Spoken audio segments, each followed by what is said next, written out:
Good day to everybody. Okay. Good day to everybody. On behalf of the Asia Europe People's Forum, we'd very, very much like to warmly welcome you to this exceedingly important discussion, which is a reflection on the issues of authoritarianism and democracy in the context of the recent elections in India. We're welcoming you on behalf of the Asia Europe People's Forum, which is a gathering of social movements, people's organizations, networks, some NGOs, trade unions, women's organizations, peasant and farmers groups across Asia and Europe. And we have been trying to enable a people's voice to be shared and expressed since 1996, where we had our first gathering in Bangkok in the context of the first Asia-Europe meeting. That's ASEM, which was the head of state and government meeting, which was held then. And we've had people summits and forums since then, face-to-face. We've had a whole series of webinars and groups around our thematic themes. And also one of those fundamental areas is how we respond to growing authoritarianism and discrimination. And we have a whole network of groups across Asia and Europe who are looking at how people have responded, their reflections on this, and the mutual learning and sharing. And this comes under the umbrella just of the forum itself, but also under a specific thematic cluster working group, which is on democratization, participatory democracy, human rights, and also the issue of respecting of the rights of migrant peoples and refugees. So today we warmly welcome you. So this is a very exciting and important and timely discussion. And I would like to, we have about between an hour and a half, depending on how the discussion flows and the questions flow from it. And myself, Andy Rutherford, I'm a member of one of the co-moderators. I'm a member of the International Organizing Committee of the Asia Europe People's Forum. And I'd now like to pass over, I believe, to our co-moderator, Anu Chenoy. Thank you, Andy. A warm welcome to all our participants and a warm welcome to our absolutely excellent panelists. We've just had a mammoth Indian general election in 7 phases, spread over 6 weeks in this hot summer. There were many challenges and many questions of how fair were these elections, what were the dominant narratives, what were the counter narratives of the game plan of the ruling party, of the opposition, what were the issues before people, the role of state institutions, the role of the media, the role of civil society, the method of mobilization, and the questions about what is unfolding currently and what is a future. So I'm going to not address these questions, which our panelists will do. And so let me briefly introduce the panelists to you. First is Seema Mustafa, senior journalist. She's been the president of the Editors Guild of India for 2 terms and has faced some cases from the government, as could be expected. She's written over 26 articles just on this issue. She runs an online newspaper called The Citizen. And I would recommend that those who are interested in Indian politics and regional politics do have a look at this online newspaper. Then we have Professor Zoya Hasan, who has been a friend of mine for a good, I think, 40 years. We were colleagues at the Jawaharlal Nehru University, where she has been a professor, a dean, and is now Professor Emeritus.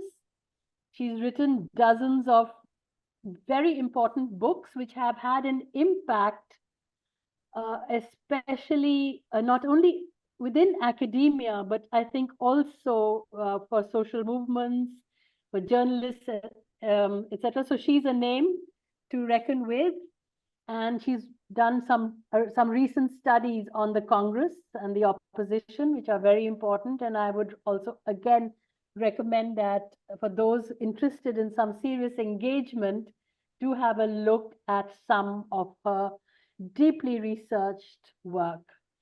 And then we have the amazing Nilanjan Mukhopadhyay, again, someone I've known since I was a student and has been a friend and is a brilliant journalist.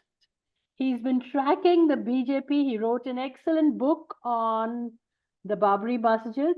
He's written, besides being a prolific writer in the press, he's written an amazing array of books, and he's been especially known for his very objective biography of the Indian Prime Minister, Narendra Modi. He travels widely, and he's another amazing expert. So we'll begin.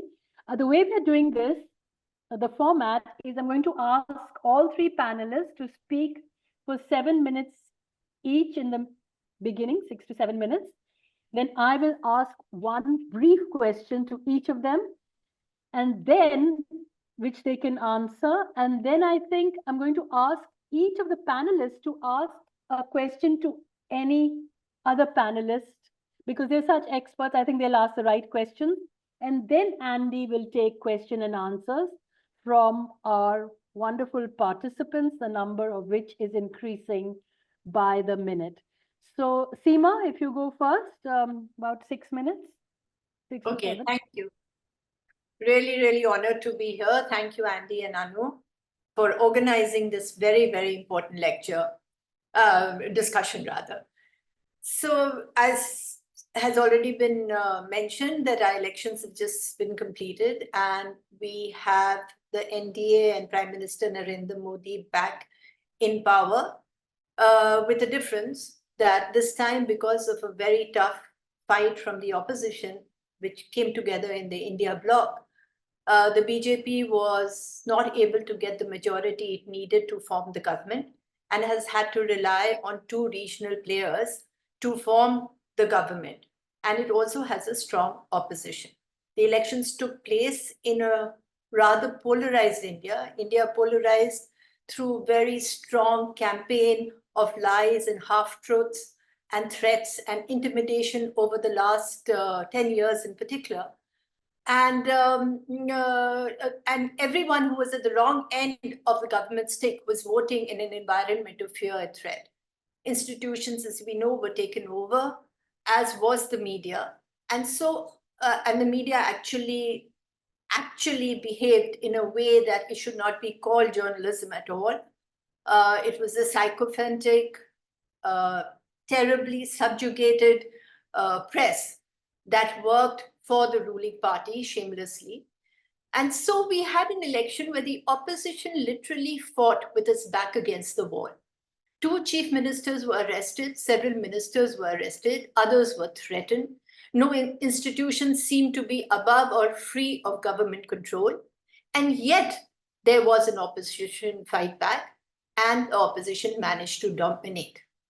How did this happen? There was a shift, because for the last 10 years, civil society and people like us had almost given up hope of seeing democracy really coming back in the immediate years in contemporary politics back to India. But there was a shift. And why was there a shift?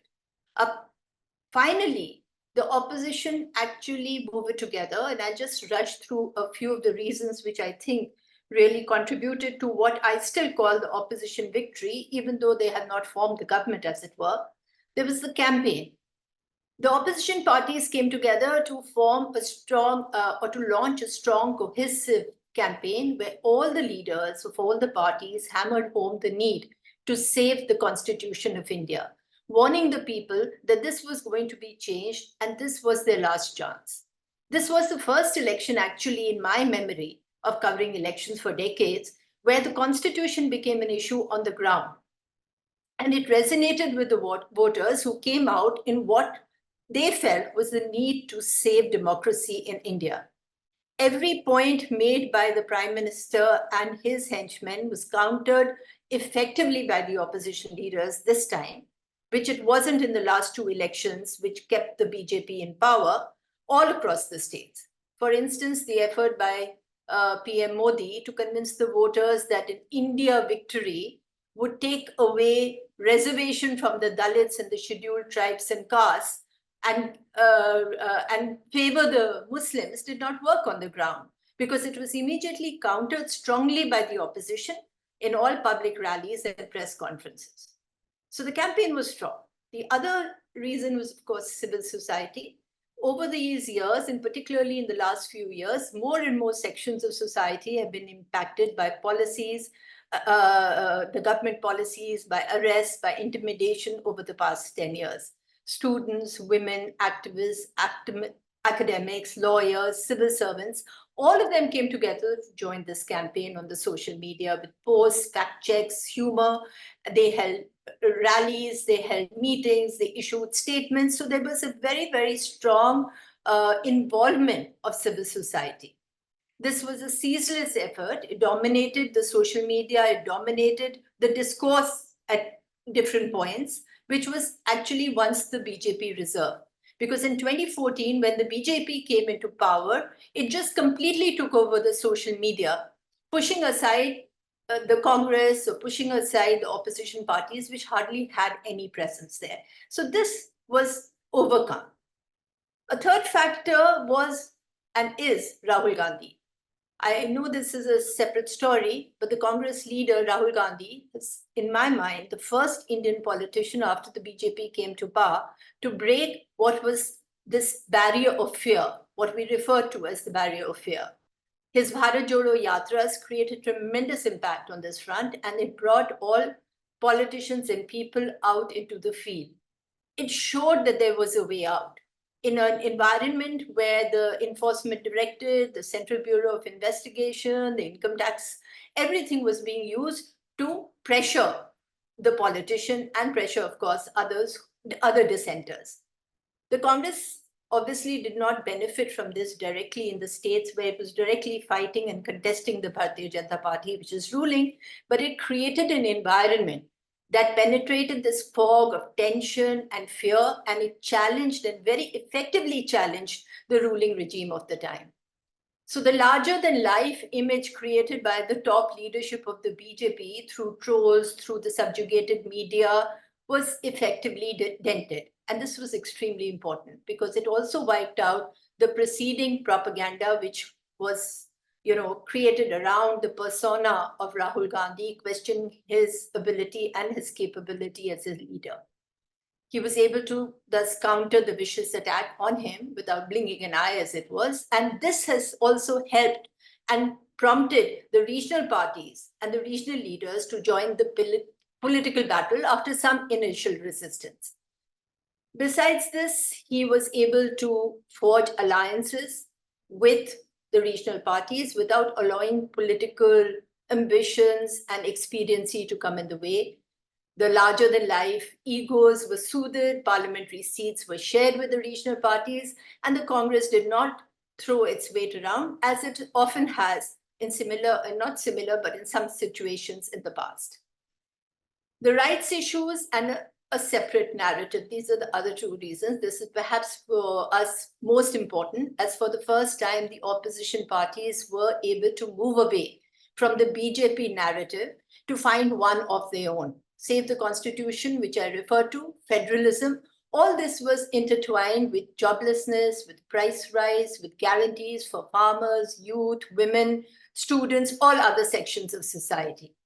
So this was able to puncture this whole religiosity, Hindutva theme, because the people actually were suffering on the ground. And there was this direct attack alongside by a whole bunch of opposition leaders, all effective orators, all with organizations in their different states, on the BJP and on PM Modi for curtailing liberty and rights and for intimidating not just the individuals, but also the political parties.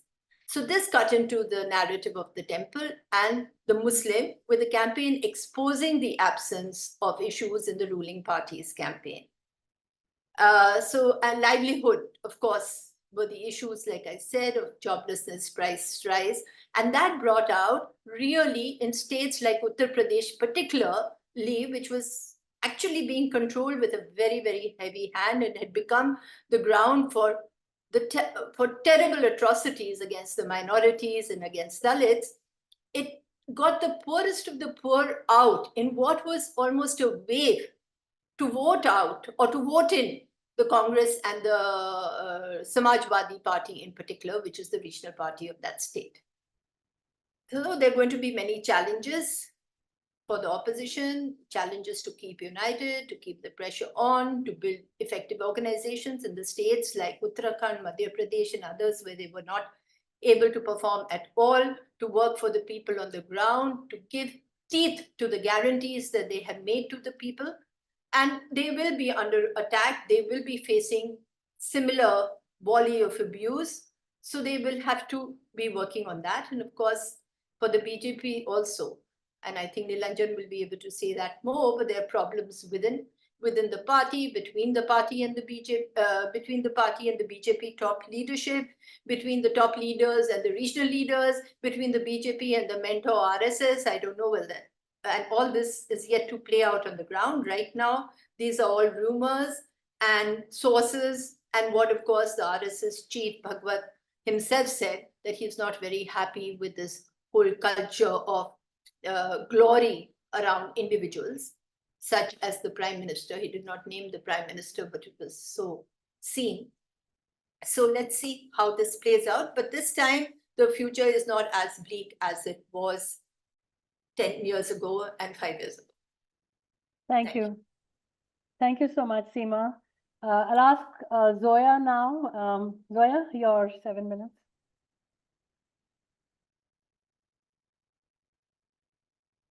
You're on mute, Zoya. It's a great pleasure to be part of this wonderful event organized by the Asia-Europe People's Forum.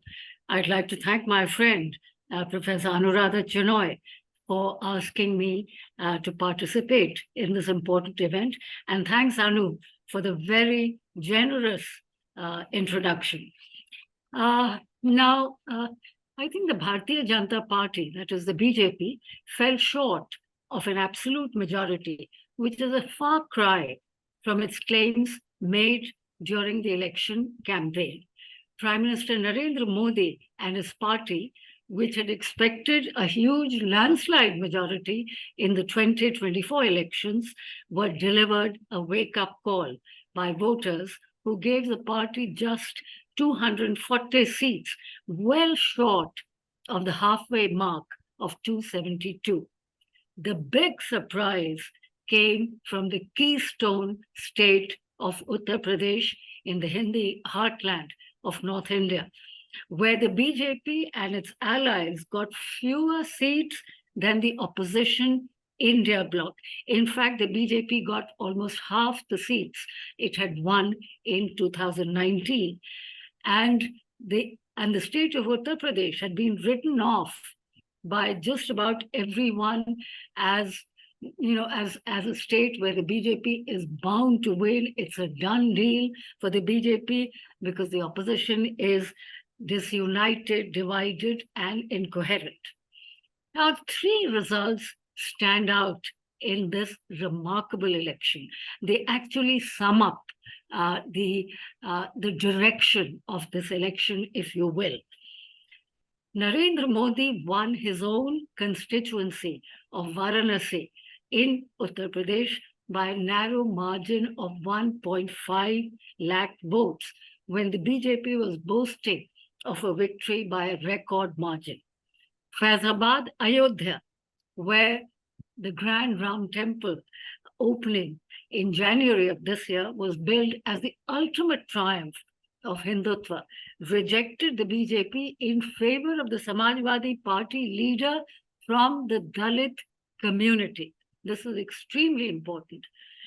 Thirdly, the BJP lost Banswara constituency in Rajasthan, where the Prime Minister, for the first time, demonized Muslims by calling them infiltrators. Now, the Congress-led India bloc won 234 seats and posted 41.4% vote share against the 43.9% vote posted by the NDA, the National Democratic Alliance coalition. Please note, the BJP is down nearly 1 percentage point from 2019.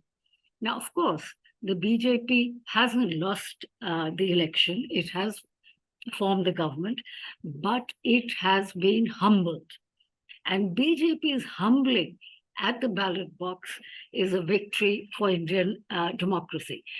Secondly, we must also remember the context of this election. We cannot begin to understand the election, the significance of the verdict, without taking into account the context. This election was fought against the backdrop of growing Hindu nationalism and deepening authoritarianism, which is the main concern of your forum. In fact, India was a classic case of authoritarian governance and authoritarian rule. So this election was fought against the background of growing Hindu nationalism and deepening authoritarianism and the ruling party's stranglehold over money, media, and the capture or subversion of nearly every significant institution in India, and most notably the pliant Election Commission of India, which actually allowed the Prime Minister to flout campaign laws, which in India is called the Model Code of Conduct. He repeatedly flouted it, and the Election Commission took no action. In fact, it made this very strange comment in the last one of the last press conferences, that we have decided not to touch the top two leaders, even if they flout the Model Code of Conduct, that is the Prime Minister and the former president of the Congress party, Rahul Gandhi. Apart from a false equivalence between these two leaders, I mean, on what grounds can you say that the Election Commission will not touch these two leaders? If they have done wrong, they have to be, they have to be called out, and action has to be taken against them. Now, against this background that I very briefly summarized, the vote was a rebuke to both religious majoritarianism and authoritarian governance. I think there are three, one might even say four, major takeaways from this stunning election outcome. There's no other way to describe this. The verdict, number one, shows the limits of communal polarization as a mobilization strategy, which failed to strike a chord with voters, most notably in the Hindi heartland. Second, and very importantly, the verdict points to the importance of economic issues. In fact, BJP's drop in seats is linked principally to the crisis of unemployment and rising prices, among other things. But these two issues clearly stand out. Of course, their significance and how much they affected the election outcome varies from state to state, but I think to some extent we can generalize, because the benefits of growth, India's rapid economic growth, are clearly very unevenly distributed. They are landing in the lap of India's rich, drawn almost exclusively from the country's upper caste who back the BJP. Third, and most importantly, the opposition bloc, that is the India bloc, declared this election to be a battle for saving the constitution and saving democracy against authoritarian rule. I would say they landed an early punch on this. They were really smart the opposition was extremely smart in taking up this issue. And very interestingly, I think the opposition was again quite smart in, of course, placing emphasis on social and economic justice, but they tied it to fears about the survival of the Constitution. In other words, pointing out that the Constitution is the embodiment of economic and social justice. It is a charter for equality. And if the Constitution is threatened, then there's no chance for economic and social justice to be provided to the marginalized, the discriminated, and the disadvantaged. The proximate trigger was the statement of some leaders, which was not really denied by the senior leadership, that 400 seats, that the BJP wants to win 400 seats, and it will win 400 seats so that it can change the Constitution. This led to fears of change in the Constitution, which were dismissed as absurd. But as it turns out, it turned the election because it resonated with voters as it could take away what are non-negotiable things or rights for many voters, which could be religious freedom for the minorities. It could be reservations for a much larger demographic. The fear of losing reservations was a very important issue. And I'll add a fourth takeaway, but I won't dwell on it, but I do think it is important, and that is opposition unity. The fact that the opposition vote was not splintered and that they could put up a common candidate, a single candidate in several important states, not in all states, but in really states which matter. I think that made a significant difference, and there is a lesson for the opposition going forward, that they better stick to unity. And this has been the experience of many countries in Europe and in South America, when opposition has united against the right, they have been able to take on the right. And in a way, I would say India learned this lesson from European and Latin American countries. And now I think they can take heart from the opposition unity in India.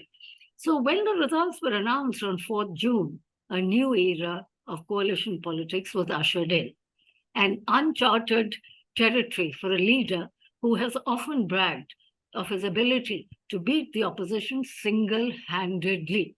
And he said this in the last parliament session, that I can singly take on the entire opposition. Now, the BJP has, of course, when the new government was formed about a week ago, it is signaling continuity. It is signaling that this is going to be the same as the previous government, and that is evident from the fact that all the crucial ministries in the new government remain the same. And interestingly, Narendra Modi is going out of his way to show that he is in complete control. He obviously needs to do that more now than ever before, because after all, under his leadership, the party hasn't done well. But the parties, that is the ruling parties, dependence on coalition partners may lead to compromises. Of course, Nilanjan will have more to say on this, and it's early days yet. And of course, we have to wait and watch. But the diminished mandate and dependence on coalition partners, many of whom are formidable politicians and crafty operators, will introduce, that is to say, Chandrababu Naidu and Nitish Kumar, that will introduce new dynamics that could influence the course of our democracy. Finally, I think Indian voters have shown that when they see threats to democracy, as was the case during the emergency and the first elections held after the emergency in 1977, they tend to place limits on leaders with autocratic tendencies. The electorate, I think, has reopened the country's political space by restoring a balance between different political parties. The Indian party system, as we speak, is more competitive, is the most competitive that it has been in the past, in the last 10 years or so. And the opposition parties have been given a new lease of life. Now, of course, it remains for the opposition to provide a credible and coherent alternative that is capable of governing not just at the state level, but also at the national level, which means they must introduce changes in the economic policy framework in states where the non-BJP parties are in power to ensure basic social and economic rights for everyone, and above all, to respect dissent, in strong contrast to the undemocratic, over-centralizing and unitary rule of the BJP. The ideological pillars of this must be, and I want to underline this, a commitment to class, caste, community, and gender equality, and above all, federalism, genuine federalism, which has been weakened by this regime over the last 10 years, and more so in the last 5 years. Now, BJP's reduced majority raises the possibility of imposing checks and balances on the government and the need Zoya, you have to wind. Yeah, I'm winding up. Yeah. The BJP's reduced majority raises the possibility of imposing checks and balances on the government and the need to slow down the rapid rise in inequality and the overuse of the politics of religion, which means the government will have to tread a more inclusive path going forward. But this remains to be seen. And I'll end by just making one point, and that is the notable exclusion of Muslims from the new cabinet is a strong indication that BJP's core agenda will not change. But there is bound to be tension between placating the party's core support base and accommodating the concerns of the wider electorate, which seems to be turned off by BJP's vitriolic campaign. And this is a vindication of India's democracy and the importance of plurality in Indian politics. And this may be the most important consequence of this very important election. Thank you. Thank you. Thank you so much, Zoya. Nilanjan, your 7 minutes. And of course, all of you are going to get an opportunity to speak several times again after this initial round. Nilanjan? Yeah. Thank you very much, Professor Anuradha Chenoy. You and Andy Rutherford, thanks once again for giving this opportunity to share my views. And I am privileged to be with two fellow panelists with whom I have interacted for a long period of time. Seema Mustafa, of course, has been a colleague for the last more than 4 decades. We, in fact, even worked in a newspaper together very briefly in the very key period of the 1990s, the early 1990s. And Professor Zoya Hasan, with whom I have interacted for over 2 decades, exchanging notes, discussing politics, always keen. Yeah, he was. Nilanjan's Internet seemed to be giving his phone, traveling somewhere. So, okay, we can. He's coming back. He's come back. Coming back. He's come back.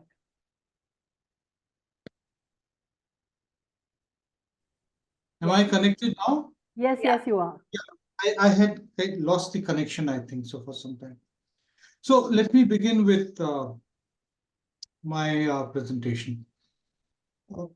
First of all, I think we need to give a disclaimer, a collective disclaimer, that none of us can actually be very analytical bystanders, because we have actually not been treated as analysts for the last 10 years. It is our time to also take a position. And there is no harm in taking a position while also saying that we have a position, that is, we are against a certain regime which has been ruling India for the last 10 years, but we are not aligned with any other political force. It's exactly a fortnight. In fact, it was 2 Tuesdays before, 4th of June. Around this time, I couldn't believe the lines I was writing. I created a phrase that we will be requiring a humbler Modi. How can there be a more humble Modi? I asked myself that, can there be one? I said, okay, maybe cosmetically, but within heart, he cannot be a humble human being. Having tracked his politics for so long, that is my way of looking at things. Let us first try to understand this very important election. What was the backdrop under which it was held? What was the socio-economic political background prior to the general election? What was the agenda of the government in the last decade? what was the atmosphere which was created before the elections, and what was the mainstream narratives. Now, I think we need to actually say it, and I know that both Seema and Professor Zoya Hasan have said that the anti-minority thrust of this government. Now, I think it needs to be put in context with a few timelines. How soon did this government, from 2014 onward, acquire this anti-minority thrust?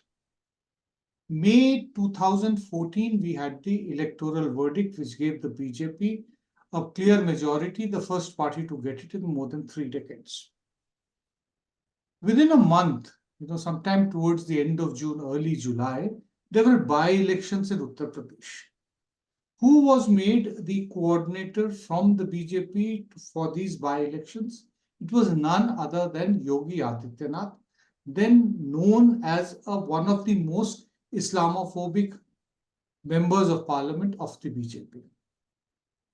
By December, you had a minister in the Union Council, Sadhvi Nilanjan Jyoti. She used abusive language. She used abusive language for the minorities, especially the Muslims. Within a few months, September, October 2015, you had that horrible incident very close to Delhi in a village called Dadri, where one Muslim young person called Akhlaq, he was actually lynched on suspicion of having and storing beef in his home. That story continues. You have had reports from within India of several houses being demolished. I think it was in Madhya Pradesh that it happened, being demolished on the suspicion of beef being stored in the house. So there was, and there continues to be, a very strong anti-minority, specifically anti-Muslim thrust and campaign which is actually kind of safeguarded by the government also. Last 10 years, we have also seen the rise of an authoritarian and over-centralized polity. We've seen the erosion of the autonomy of institutions of the state, which have resulted in weakening of democracy, and it has laid our it has undermined our constitutional processes. For example, in Parliament, you have the institution of the Standing Committee, to which all new bills are to be referred to for greater scrutiny, so that a smaller group can discuss the pros and cons of what the government is suggesting and then come out with a report. There have been occasions in the past, where the opposition has disagreed and have tabled dissenting notes. But all that has been undermined nowadays. For the last 10 years, we have not seen hardly any bills being referred to the Standing Committee. We also have had, the elections were also held in the backdrop of the so-called social welfarism of this government, which is, many scholars say that it is not welfare, it is actually charity, just doling out money. This was also the first election after COVID, and the results show that the handling of the COVID by the government has not been forgotten by the people of India. Unfortunately, among the various issues which got surfaced, it got spoken about, a lot of these issues got spoken about. My fellow panelists have said, that the opposition very correctly actually also brought up the issue of the Constitution of India being under threat. But somehow or the other, I feel that the issue of electoral bonds and political corruption did not get the kind of space which should have been, it should have got. That is what I feel.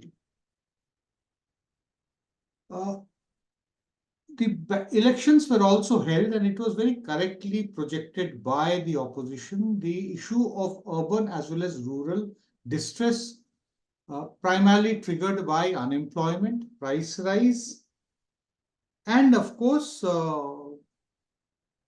issues regarding health.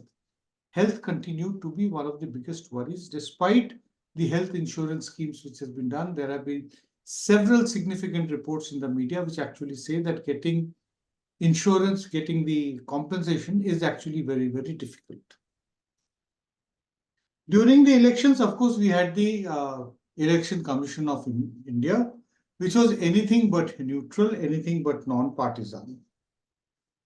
The entire election, we need to remember, it got delayed. The announcement of the schedule got delayed because there was one pre-existing vacancy in the Election Commission, which the government did not fill up in time. And then there was a dramatic and unexplained resignation of another election commissioner. We still do not have any answer. And I think when Parliament convenes, among the various issues which the opposition should flag, they should actually ask for a statement from the government. What led to the resignation of the election commissioner on the eve of the elections being called?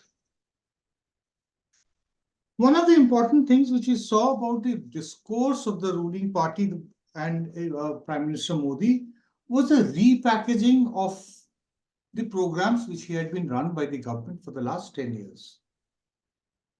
This election, its entire, the first phase of Mr. Modi's campaign was completely lacking in, to use a technique which he uses all the time, 2 Ps. There were no promises, there was no talk of performance. This is quite different from the elections of 2014 and 2019. 2014, the performance was as Gujarat Chief Minister, and the promises were all kinds of things, right? From, hundred thousands, millions of jobs to, smart cities, name anything. You can just think of all the slogans which are there. Achhe din, good times are here once again. All those kind of slogans which were there. Now there was in this election, Mr. Modi in the first part of his campaign talked about 2 very notional ideas. One was the Amrit Kal, it's actually the golden period, saying that from the 75th anniversary of the independence till the time India's centenary arrives in 2047, that would be the golden period when we are to actually prepare to usher in the centenary of the country. The second thing which you talked about is that by 2047, we will become a Viksit Bharat, literally translates into developed India. How this is going to happen, what is going to happen is not told. It's another very simple, like Mr. Modi's thing of showing light on milestones which are ahead without actually paving the way to reaching them. Constitution, reservations, and the Congress manifesto was also an important part of Mr. Modi's speeches. In fact, I said at some point that possibly the maximum discussion on the Congress manifesto was initiated by the Prime Minister himself, which actually shows that, that it was, the party was rattled a bit by the content of the election manifesto. The results have been quite dramatic and though not completely unexpected.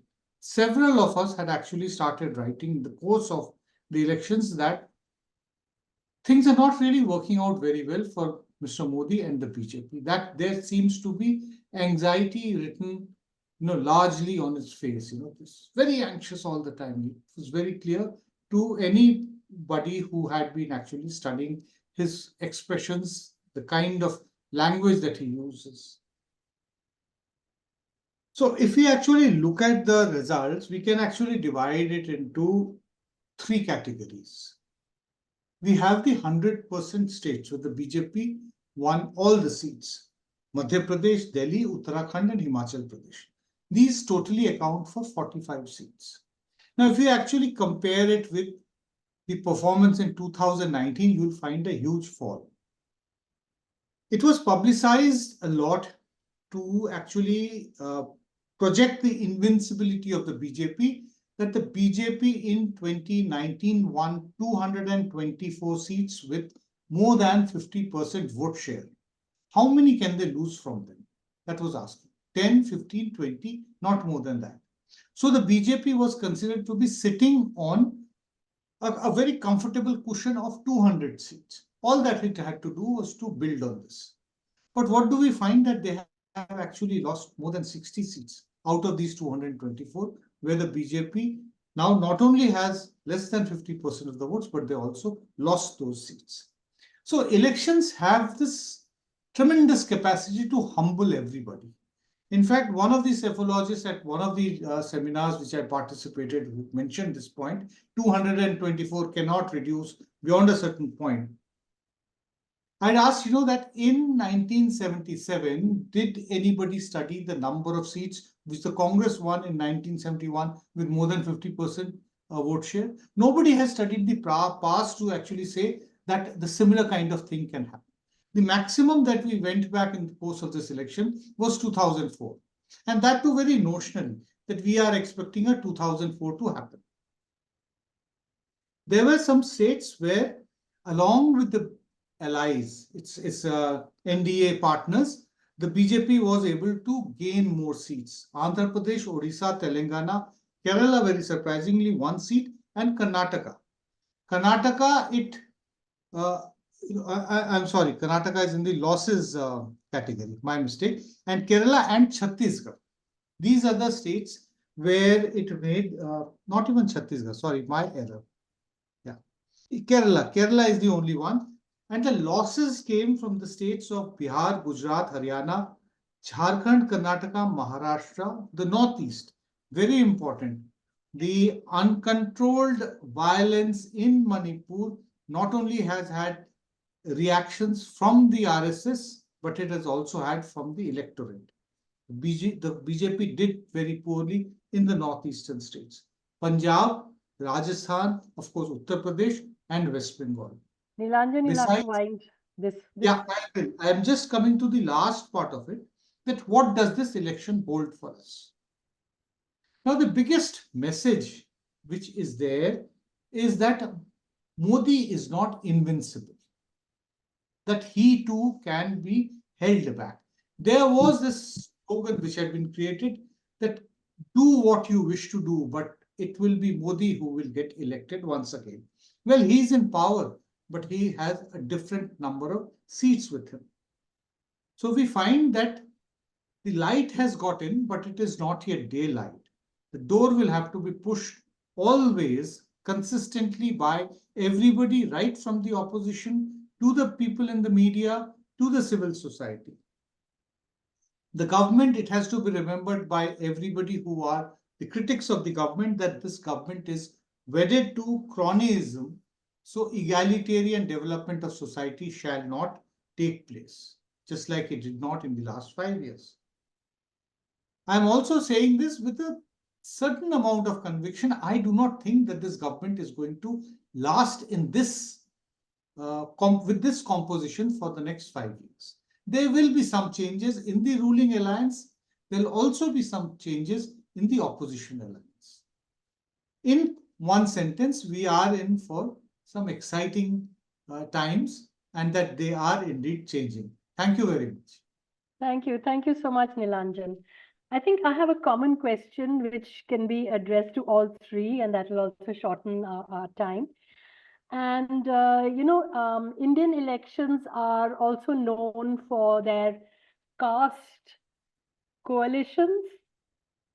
So do you think there has been a shift in these caste coalitions? Of course, class we know. I think the upper classes and the upper caste were with the BJP. And that makes the class aspect quite clear. The oligarchs and the corporates and the corporate media was with the BJP, whereas civil society and clearly the lower castes and classes, I think, were with the opposition. So how do you see that? Second, do you think that the opposition held strong on the issue of minority rights and safeguards, or did they bend to the Hindutva vote bank narrative? And third, do you think that the Dalits, now that the major Dalit party, the BSP, was completely demolished, do you think the Dalits are back with the Congress and the Socialists, because there was a time when the Dalits, we felt, were going with the BJP and that they were interested in, the BJP handouts. So these are my three questions. I think all three of you can address them quickly, starting with you, Seema. Yeah, okay. So only thing is, I don't know if I've put it down. Yeah. So I think on the caste thing, we have to go a little, a little back, but I won't really. But when the Mandal Commission came and you had this realignment of caste taking place, unfortunately, it took place amongst the certain communities and did not impact on all. So like we used to say that in UP, the BJP was able to go in, whereas the Janata Dal, which brought in this whole Mandal Commission and implemented the recommendations, was not able to influence the people or take it forward. So there was a very large section of the backward caste that at that time joined the BJP or was supporting the BJP for several years and decades now. And in these last 10 years, we've seen a lot of that. We've seen the poorest of the poor get influenced by religion and move with the BJP in the last two elections, particularly in the first one, and to a great extent in the second one, where they brought in other communities which they had not touched in the first. I think this has jolted it. These 5 years of joblessness, of rights, of the kind of oppression people have faced, and the price rise, and this whole understanding that nothing is improving for them, it has jolted it again. And you saw a real churning of the caste factor in UP particularly, where they shifted allegiance. They did not stay with the BJP. They moved off. I can't say it is permanent. It was definitely enough to show that there is an indication and there is a churning amongst the poorer people and the victimized and the marginalized people. So that was one thing that did happen and has happened, which is very exciting, very interesting, and we have to see how it goes. It did not happen in Madhya Pradesh. It happened to a much lesser extent in Bihar. But UP somehow, it was galvanized. And by the end of it, it was seeming like a wave of the backward caste or the other backwards all coming out for the opposition. The Muslim, I think for 10 years, the opposition has definitely kept away from the question, had got very defensive about that issue. But it seems to have recovered in the last year or 2 years on the particular issue of the minorities. They do not like to talk about the Muslims per se. They do not talk about the Muslim, but they have included the minorities in their larger social justice program and the program of rights. So when they're talking of the constitution, they are talking of the minorities. When they are talking of the protection of rights, they are talking about the minorities. They have given tickets to the minorities. They do not stay away from the minorities. And particularly the regional parties in Bihar and UP have not shown any such kind of distancing from the minorities in this election. So there has again been a shift there as well. The Dalit coming back, it is difficult to say whether they have regained the confidence in the Congress. They definitely lost the confidence in the BSP and others who were leading them. It's a very fractious movement. From being a good movement, it became a very fractious movement in Maharashtra. And in UP, they completely were deserted by the party that they had all embraced. So right now they've gone to the opposition. It doesn't mean that they're going to stay with the opposition. It'll depend a great deal on how the Congress and the Samajwadi addresses the issue. I don't think they really address the Dalit issue in the elections to a point of positivity which will get the Dalits back to them. But it depends on how they do it or whether any other leadership emerges and a party emerges which is able to embrace them. So that's a little fluid in my point of view. Thank you. So we have Zoya and then Nilanjan, and then after that, we have Imtiaz Alam, who's head of the South Asia Free Media Association. So I'll give him space after Zoya and Nilanjan so he can speak for 2 to 3 minutes. So Zoya? You're on mute. Yeah, very briefly to your three questions. I think we didn't speak about caste, but you're quite right. Caste was quite important in this election, and I think Mandal.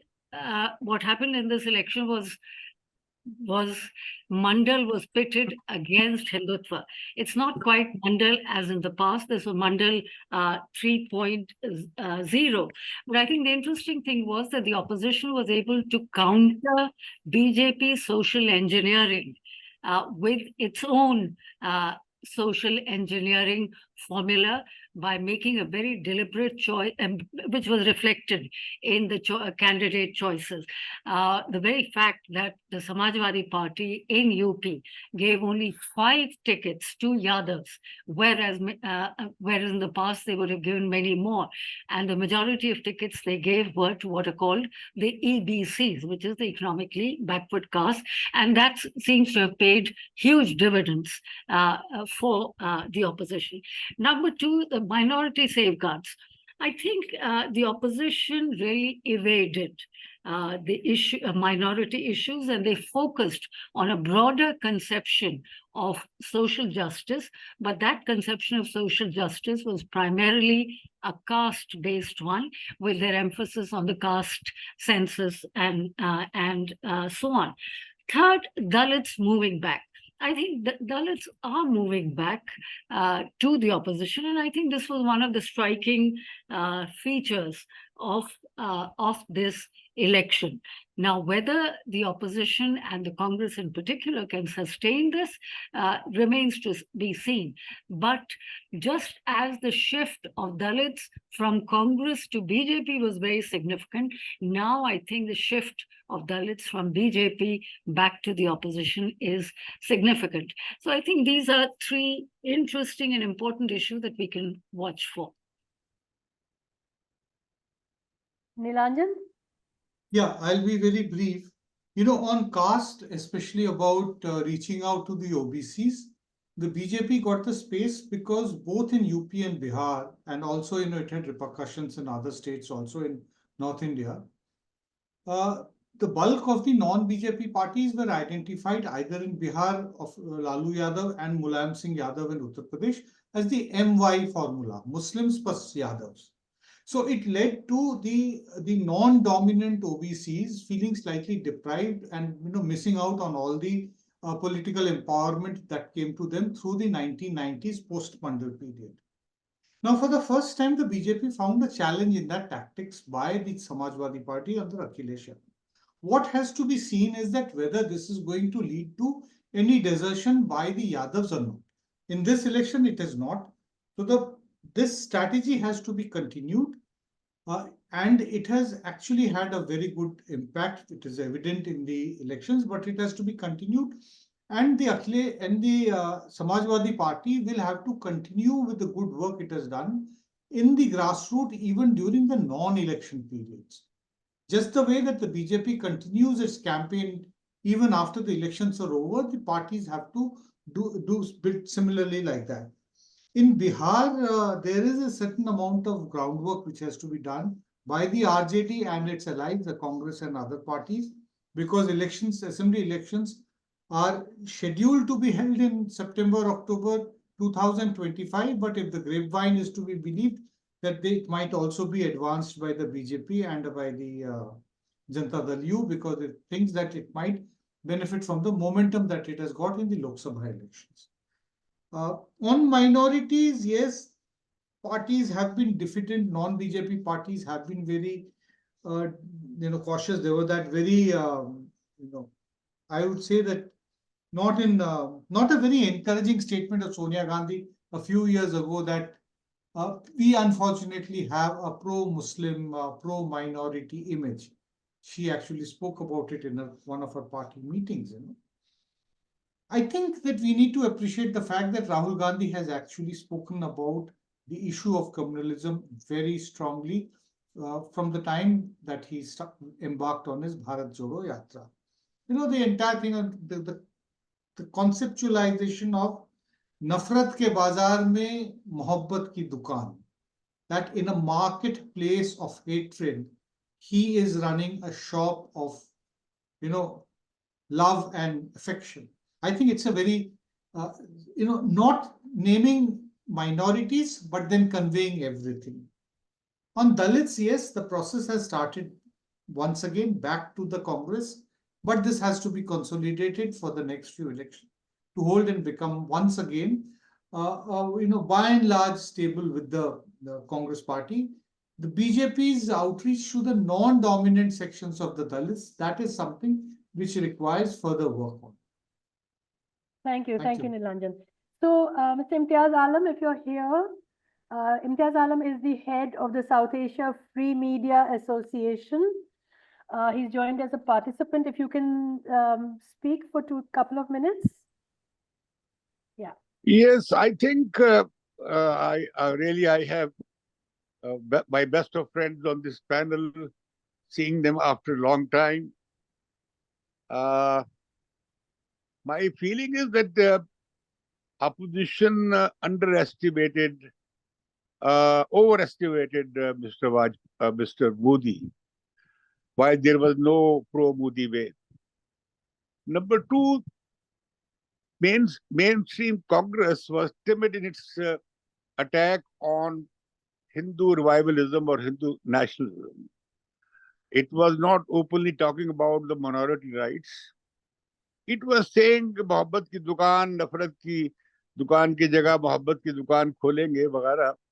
Lekin it was under pressure from the Hindu majority, perhaps it was afraid of losing some votes. And it can be seen that in the number of nominations made by these opposition parties, part of India Alliance, even Samajwadi Party didn't give they give tickets to Muslims. So I found that it was a kind of a competition between hard Hindutva and a very defensive opposition, in which I found that regional leaders like Mamta, like Samajwadi Party leader, and in Kerala, we could see, or in Tamil Nadu, we could see the regional leaders speaking very bluntly against religious survivalism or communalism. And now I see a tendency of a déjà vu or victory over communal hatred. I am watching the programs and after programs on all televisions against Arundhati Roy, speaking one language, defaming her, using hate speech. That shows the kind of even liberal sections of media were swayed by Hindutva. So there is a long battle. India is still an illiberal democracy or ethnic democracy, in the sense that the secular parties did not take a very strong stand on secularism. So I am afraid that even the opposition is still not united. Media is still taken over by the control of BJP or whatever. Indeed, perhaps people are right in assessment that the Hindutva has reached its peak and its decline has started. But who to replace? Unless the secular and democratic forces take very firm stand on communalism without being apologetic or defensive or going to alternative temples.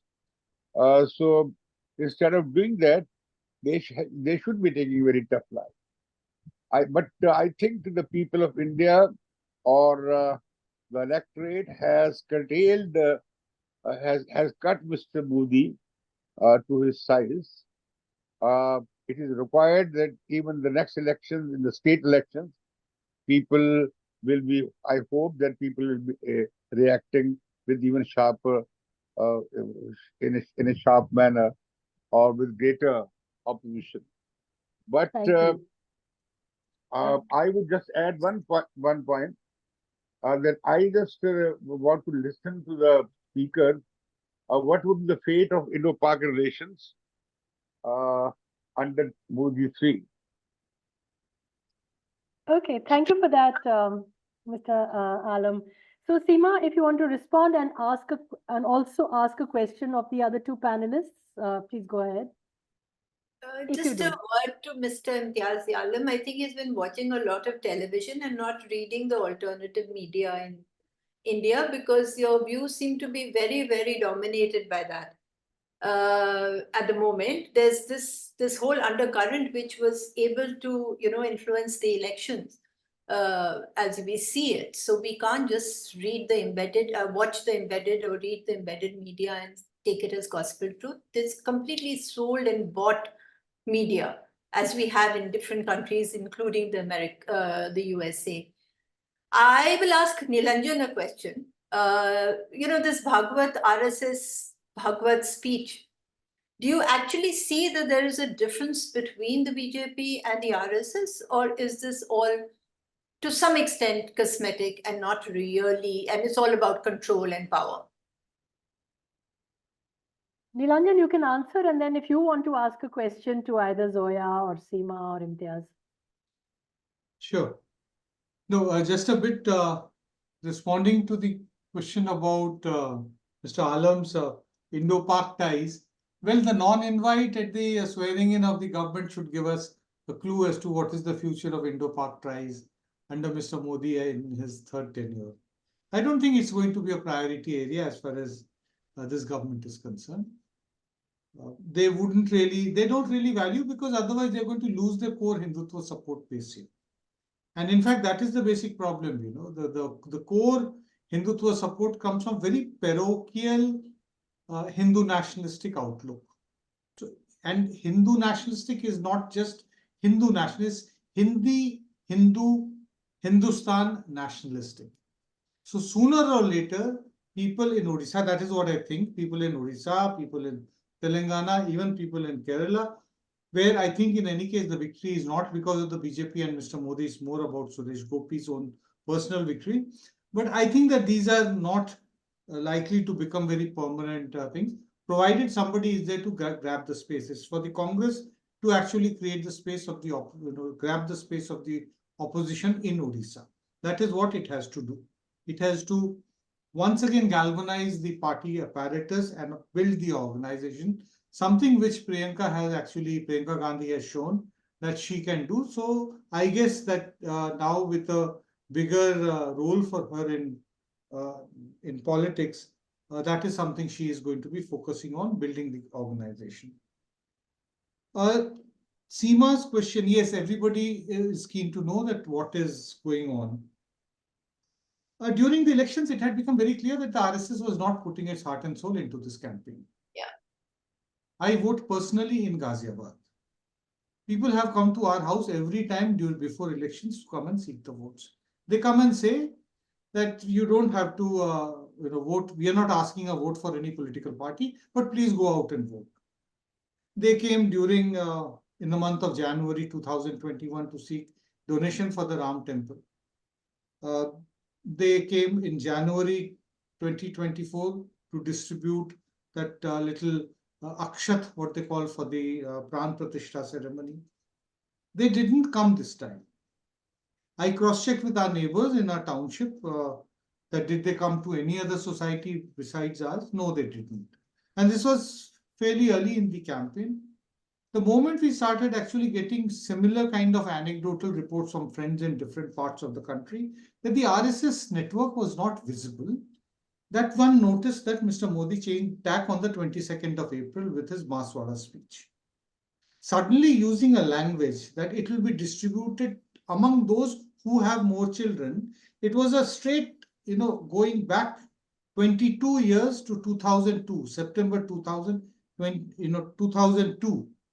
During the first election campaign, which Mr. Modi led, during the Gaurav Yatra, his government in Gujarat at that time had started shutting down the refugee camps, the riot relief refugee camps. And he said that, whenever this government does anything good for the Hindus, the Congress party objects. What do they expect us to do?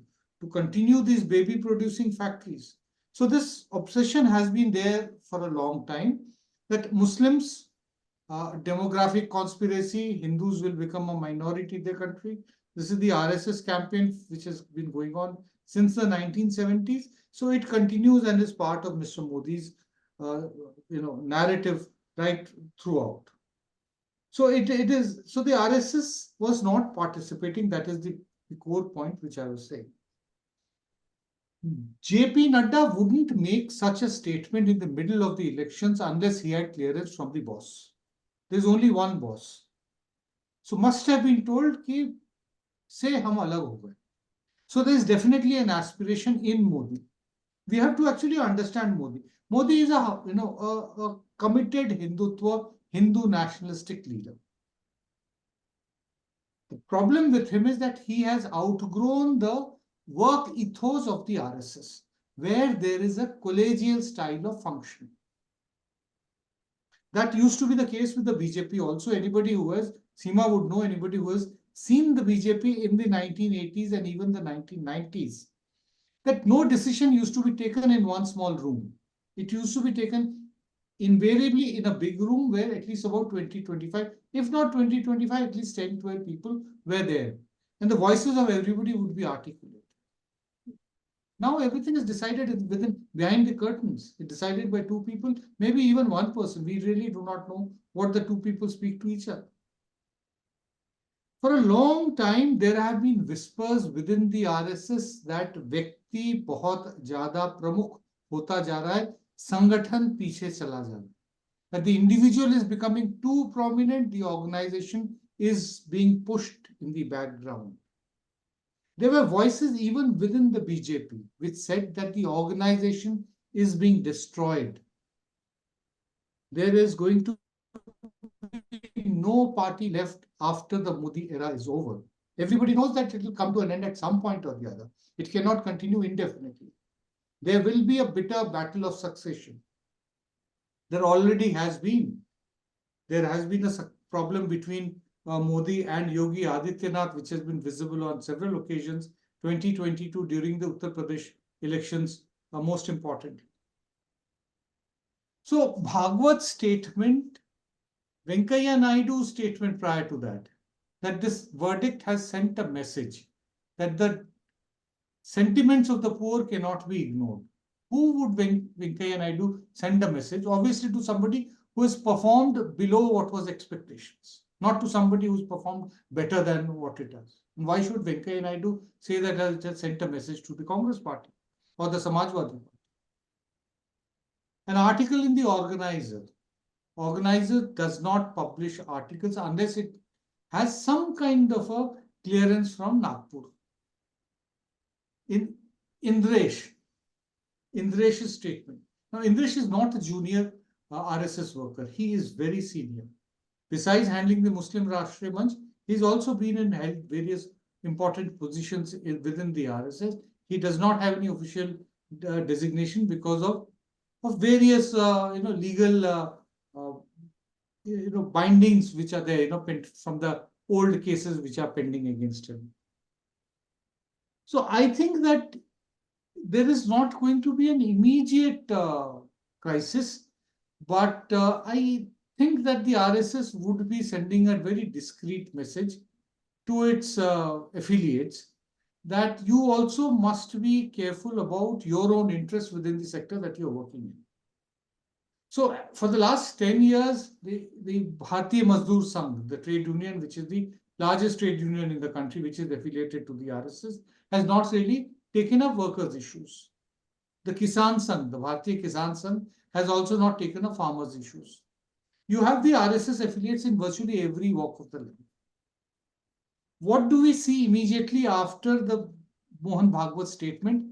Last Saturday, a delegation from the ABVP went to meet the education minister and submitted a memorandum demanding the scrapping of NEET exams and a thorough investigation.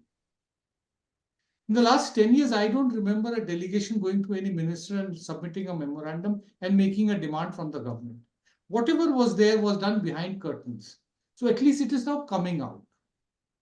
So for people who write on a daily basis on the RSS, on the Sangh Parivar, this is going to be the time to be a good eavesdropper once again. And I'm sure a lot will happen. Exact nature of things, Seema, you know that it takes a long time. They're not going to, give a signal that to half the BJP parliamentary party to pull down. But yes, the RSS circles keep on reminding people that the due process for electing Mr. Modi as the parliamentary party leader was not followed this time. There was no parliamentary board meeting of the BJP to nominate Mr. Modi as the leader of the BJP parliamentary party, and there was no parliamentary party either. So the meeting not being held, maybe there is trouble brewing within the BJP. It will come out when the time is correct. Okay, thank you. Thank you, Nilanjan. Zoya, do you want to add anything, ask a question of anyone in our last 6-7 minutes that we have? I mean, we can go on a couple of minutes. What about the audience? Yeah, if there are any questions from the audience after Zoya speaks, and we'll Andy will take over and ask questions. I mean, very, very briefly. I want to be very brief because we are running out of time, as you just said. Why didn't the opposition do so well in Bihar, Karnataka, and Madhya Pradesh? How do we explain the great difference in the opposition performance in UP and Madhya Pradesh? Is it because people in UP are religious but not communal, whereas in Madhya Pradesh it is possibly both? Yeah. I think there's a very interesting issue if we look at the difference between UP and Madhya Pradesh, because they're both Hindutva strongholds, but look at how differently they have responded in this election. Yeah. I think that's the story of this election. Yeah. So, Andy, do you want to see if the audience has any questions, and then we can give each of the speakers 1 or 2 minutes to take up any point that they, think pertinent? Andy? Absolutely. Thank you very much. And just before anything else, just to thank warm thanks to Seema, Zoya, Nilanjan, and of course you, Anu, for your brilliant analysis and inspiring presentations. It's really been such an important sharing of your perspectives, your analysis, and also your reflections on what has been a truly important election for India. But I would add, for the world, frankly, because the learnings that you have shared are so pertinent in so many countries across the world today. So thank you all for that. Our wonderful audience, which I can see stretches across many countries and continents. We sort of loosely and implicitly invited you to put any questions into the Q&A section, and we have a couple there at present, and I will read those out for everybody. You have an opportunity to write any questions in there now, but please be quick because time is limited. So first of all, we have a question here from Jamal Malik, and it simply says, could you please shed some light on the reasoning of international praise that the BJP is receiving despite the criticisms against Hindutva policy? So I couldn't follow it. As far as I can piece together, I think Jamal is asking, in spite of the criticisms internationally by many groups and forces or concerns, I think, of the Hindutva policy, there is still quite a level of international support, I think, apparently, for the BJP. How I think Jamal is trying to ask why this apparent contradiction. Is this just realpolitik or is it something else? Could I please respond very briefly? Please. I think when we're talking of international support, I think we must differentiate between governments and people in these countries. Exactly. Governments are surely supporting, but not necessarily civil society, media, and people in these countries. And to the answer as to why governments are doing it, they're doing it for pragmatic reasons. They're doing it simply because they see India as a counterweight to China. And there's nothing more important to the West than to build up a counterweight to China. And India, with the fifth largest economy in the world, with one of the world's largest markets, is an obvious candidate to be a counterweight to China. And it is a people, can I intervene 1 minute? Please, please, please. It is a people versus government thing across the world, becoming increasingly so. You can see it with the Palestine situation. You have all the students of the US out on the streets, and then you have a government which is not even listening. So unfortunately, the democracies of the world are becoming more autocratic than the autocracies, which is very, very unfortunate what is happening. We go through the fig leaf of elections, but then you produce leaders like Trump and Biden and Netanyahu. Absolutely. And this is precisely, Seema and Zoya, why the Asia-Europe People's Forum has these discussions, precisely to be able to link, enable sharing between peoples and their movements about how to reflect and respond to these situations. And I think it's just worth stating that we had a whole gathering of parliamentarians across Asia and Europe, specifically around the challenges and importance of the right to dissent. Yeah, and to how to deal with the threats, but also how to respond and its importance. So precisely what Seema and Zoya were saying. Nilanjan, do you have anything to add to that question, please? No, not really. Nothing to add. I think, that Zoya put it very well, that Mr. Modi has the key to the Indian markets. And I think that is why the government doing it. And but yes, the global media has started shedding lights on those aspects of Indian government which it has not done before. We've had a series of reports in the American media about India's counterintelligence operations, and a day ago, just yesterday, there was a very well prepared documentary of the Australian Broadcasting Corporation, where they actually penetrated Indian diaspora groups and got them to actually speak to the people who are members of the Hindu Swayamsevak Sangh and the friends of the BJP overseas friends of the BJP, at the level in which they have penetrated the diaspora. Yes. And also this startling report that the Australian government, as long as 2021, had asked 4 individuals to leave the country because they were involved in intelligence operations, connected with the government of India. Yeah. So these things are coming out. They are strays, so they're happening in Canada, US, and Australia. I think that this is something which is going to develop over the next few months, and I expect the Indian government to be in a bit of trouble.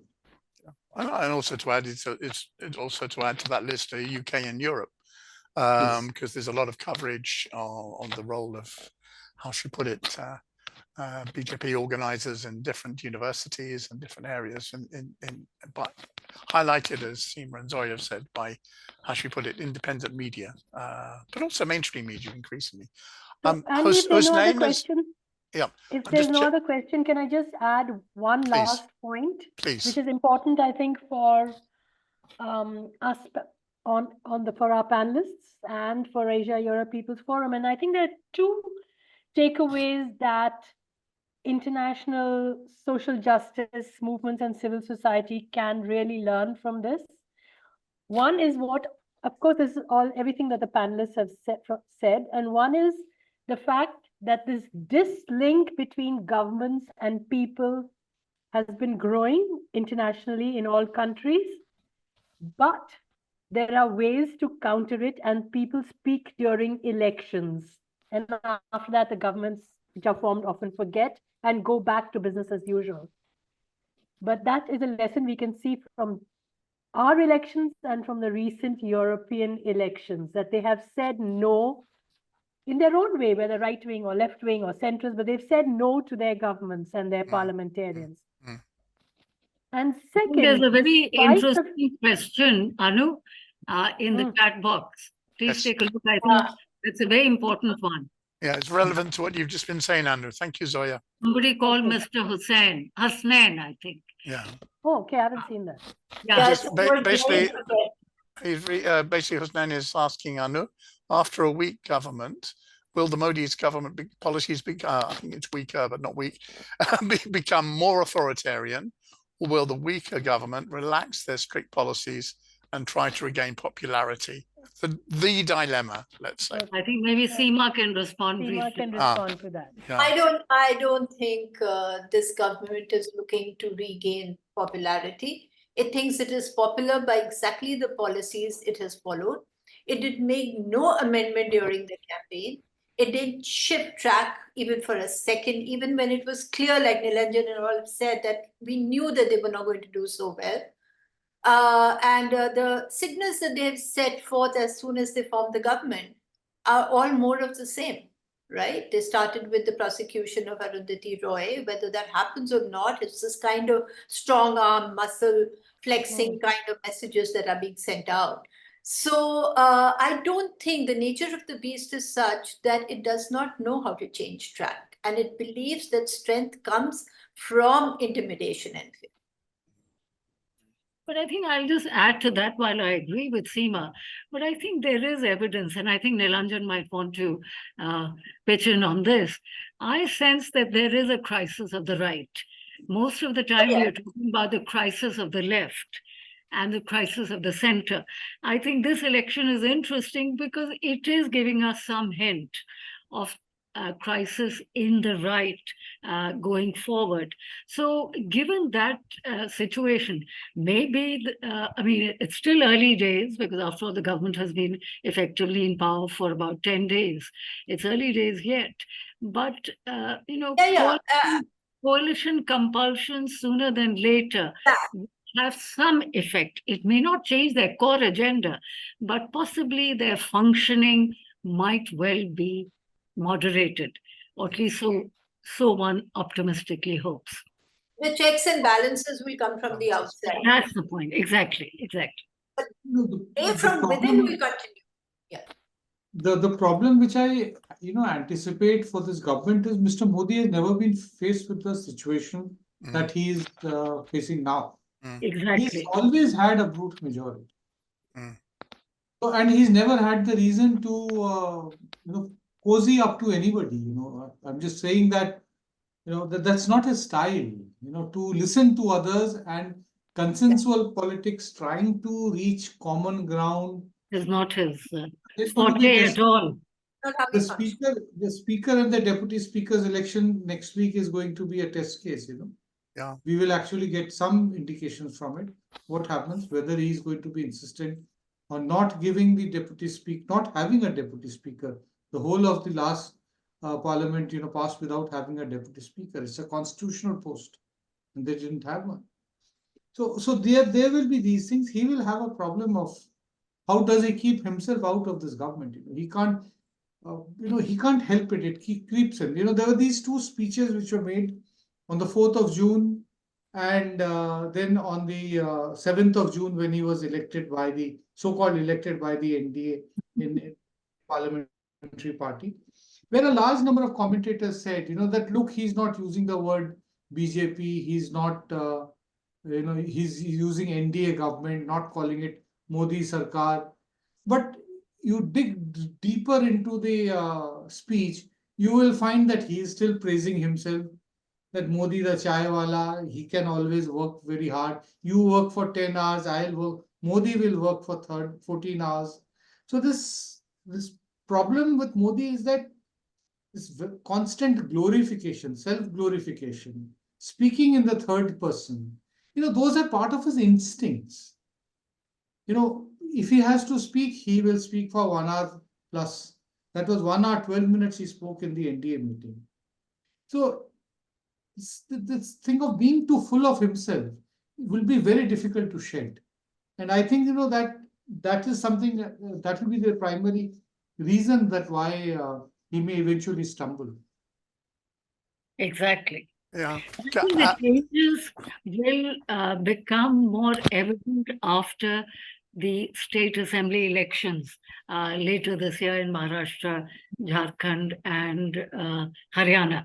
I think that we have to wait till then to see whether there'll be any discernible change. Yes. I mean, just to add from the outside, in the UK at least, when there is a perceived power, the perceived power of a government, and it's therefore stability, this is the bedrock of both cronyism and corruption. People are engaged in cronyism and want to be corrupt because they are investing, inverted commas, in this power which they feel and perceive as being ongoing and continuing. When you have a setback, which has happened already in the United Kingdom, this dissipates. Yeah, the networks of power and corruption and cronyism suddenly become exposed, delegitimized, but also they become a poor investment for the people who have been financing that process. And I think this, as you were saying, Zoya, this takes, it may or may not happen in India, but if it does, it happens gradually. It doesn't happen, you know, over time. And this is where the evolving state elections and the different aspects of support will, you know, be a gradual expression of this. But I think the humbling that you've all spoken about and the focusing on the Constitution this is the key, this is the nub. You know, it really does turn people who are wanting to invest in this power, suddenly they become reflective, let's say, and look for other alternatives. Right. That's a view from outside, let's say. So maybe we can ask the British, Congress. if I may just add to what Andy just said, not just the state elections in India, but I think the elections in France and Britain, which are happening in the next 2 months, will also have a much wider impact, including on India. Oh, yeah. So, Andy, I think we can conclude. I think we can, yes. I think we can. We are short of time. And we were over time even. but you know, I think we just, before you close, Anu, just to thank deeply, warmly and sincerely Seema, Zoya and Nilanjan, and of course you, Anu, for this absolutely inspiring, timely, obviously, conversation. And to say that the Asia-Europe People's Forum is looking to have a conversation in this historic year of elections, inverted commas, for more discussions. We were already planning one to do with the post-European elections. No doubt, as you said, Zoya, we will be having ones after the French elections and also you know, really key elections in many different countries. And just to say for information, we have a network of parliamentarians, progressive parliamentarians across Asia and Europe, which actually become a very, very key center for these forms of discussion. So, you know, just to alert potential participants and yourselves for, you know, we will share, Anu and friends will share opportunities for you to be involved in these and to have these shared reflections where, and therefore what you've shared today is not just of importance in India, but it's important globally. Thank you all. Thank you very much. It was a great, Thank you wonderful all. event. Thank you. It was very interesting. Yeah. So, Anu, would you like to close? I just want to thank everyone on behalf of AEPF. Andy's already done it, and I think it was a wonderful discussion. It has been recorded. It will be on our website. And interestingly, there was one last-minute question in the Q&A box which said, "Are the panelists happy with the Indian elections?" Answered. I think India, like, it's always known for its contradictions, and it was said that in this election, the opposition saw victory in defeat, and the winners saw defeat in victory. So yeah, the panelists are happy, but I hope this trend continues. Thank you very much, Andy. The panelists are delighted. Thank you. Yeah, thank you, Hasnan, for the tech backup, and Vishnu, who's not here. He did all the Zoom and the posters, etc. Thank you, everyone. Thank you, AP. Thank you. Thanks a Thank lot. you. Thank you all. Thank you. Bye. Bye-bye. Take care.